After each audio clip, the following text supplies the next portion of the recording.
Hello everyone. I would like to begin by posing a question that may not have crossed your mind. Are you aware that individuals with diabetes typically dedicate merely 4 hours annually to consultations with their physician, yet over 50 hours engaging with their nursing professionals? It is within these 50 hours that I wish to focus our attention today. For it is in these often overlooked interactions that this essence of effective chronic care truly resides. With over a decade of experience as a nurse specializing in the care of elderly patients managing diabetes, hypertension, and other long-term health conditions, I've come to recognize a critical truth. Seemingly minor actions can yield profound outcomes. Recalling the names of their family members, acknowledging even modest improvements in their glucose levels, or shifting our inquiries from clinical metrics to more personal questions, such as asking, "How was your rest?" rather than solely, "What were your readings today?" These subtle yet intentional gestures foster meaningful connections that pave the way for improved well-being. Today, I will show you how our work is based on 3 inseparable pillars. 1. Physical care that prevents tragedies. 2. Emotional support that heals the invisible. And 3, education that is more empowering than any medication. Examining the fit of individuals with diabetes transcends routine assessment. It constitutes a foundational strategy in proactive healthcare. According to the World Health Organization 2023, striking 80% of lower limb amputations in diabetic patients could be averted through systematic weekly evaluations.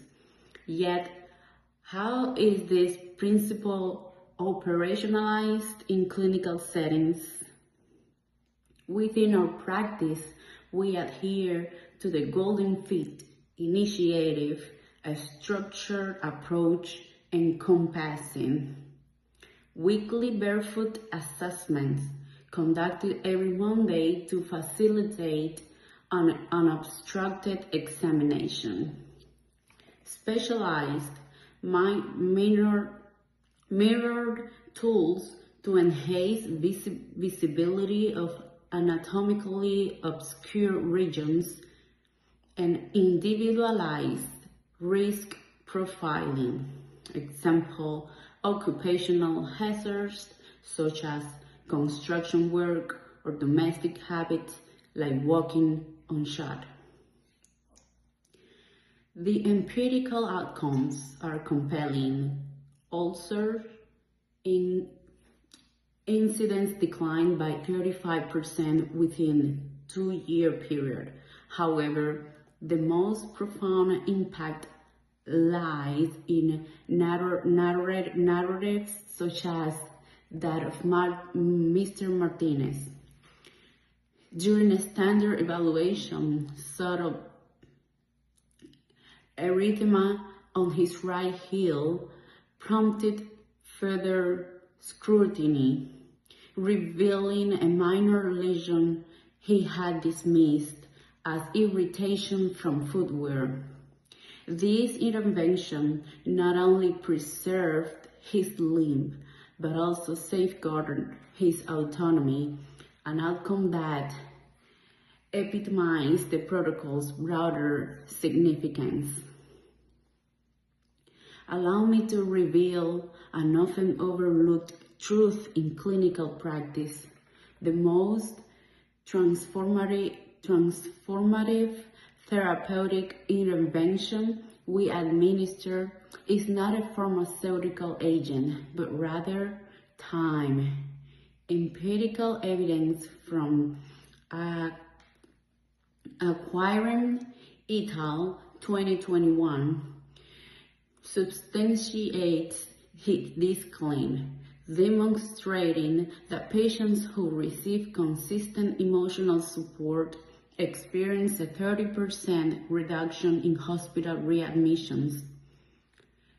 Guided by this principle, our department has implemented innovative patient-centered initiatives designed to extend care beyond conventional medical protocols. Therapeutic dialogue sessions, structured 10-minute intervals dedicated exclusively to active listening, allowing patients to voice personal anxieties or unmet needs.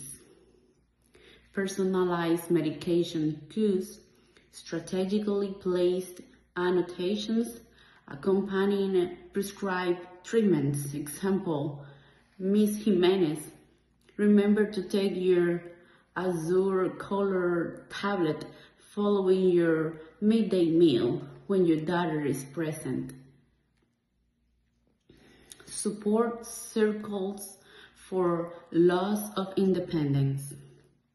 Facilitated group discussions addressing the psychosocial challenges of diminished self-sufficiency. The efficacy of this paradigm is exemplified by the case of Ms. Jimenez, who had discontinued her cardiac medication due to an unspoken fear. If I recover, my daughter will no longer visit. This revelation prompted a fundamental shift in her care plan, integrating familiar participation. Now, her adherence to treatment is no longer an isolated clinical obligation, but rather a collaborative act of mutual devotion. Allow me to highlight a particularly rewarding aspect of our work: translating conceptual frameworks into practical interventions. Empirical research by the American Diabetes Association 2020 demonstrates that utilization of insulin administration simulator reduces procedural errors by half. However, our team has implemented even more innovative pedagogical approaches. Tactile injection training using citrus fruits until proper technique becomes second nature. Community-based nutrition education, including supervised grocery store visits for real-time label analysis. Culinary therapy workshops facilitating intergenerational knowledge transfer about modified recipes.